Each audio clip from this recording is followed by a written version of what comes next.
Най-накрая дойде ред да си приготвя багажа за родилното. Този куфар е минал през какво ли не и му личи.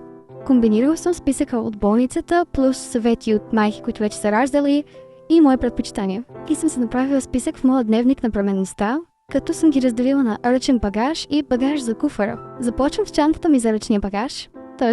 дамската чанта. Първото нещо, което слагам, е гребен за контракции. Има си специални места за поставяне на пръстите и стискате по този начин да ви отвлече болката от контракциите. След това ще ви кажа дали работи. Балсам за устни, розова вода.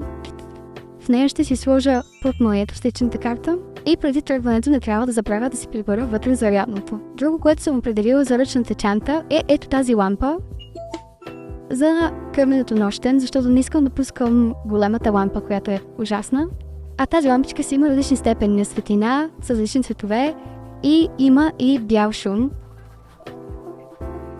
Така че мисля, че това ще ми влезе в употреба. Слагам в тази чанта, защото не искам да се щупи в куфара. Термометър. И още за неща, които забравих да добавя към ръчния багаж. Мокри клепи за мен, две пакетчета носни кърпички и гребена ми. И последно, но не на последно място, копче Рубик, защото много ми помага, успокоявам се и ще ме разсейва. Продължаваме към куфара. За куфар имам ето тези. Най-напред в най-голямото ще сложа моите кърпи за тяло, лице, ръце и нощница. Както и този мекичък халат, защото казаха, че трябва да си носим такива. Връхни. Добавих и чиста калъвка за разгладеницата.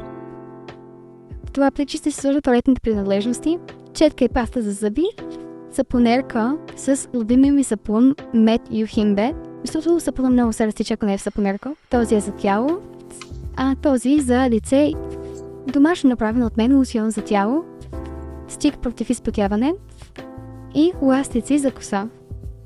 Имам един мехлем с невенжо, кантарион и мед, може би ще го сложа за всеки случай. Следващия по ламинат джоб е за бебето. Прибирам комплечета за изписване, като всичко предварително съм изправила и изгладила. Ще прибера памперси, колкото за първия ден, след това ще донесат родителите ми още. Отделно ще нося един малък пакет, който трябва да се даде на самите сестри. Добавям и 2 пакета мокри кърпи, един за мен, един за сестрите. Другата част на куфара прибирам помпата, ръчна, превръзки, прибера еднократно бело, ако се да може още, поръчала съм бело и меки пухкави чарапки, за да ми е топло. Сутиен за кърмене и с тази госена шапчица, за да мога да си правя снимки и клипчета в болницата. Подплънки за гърди, да не се разтича млякото. Гъба за тяло, която забравих да добавя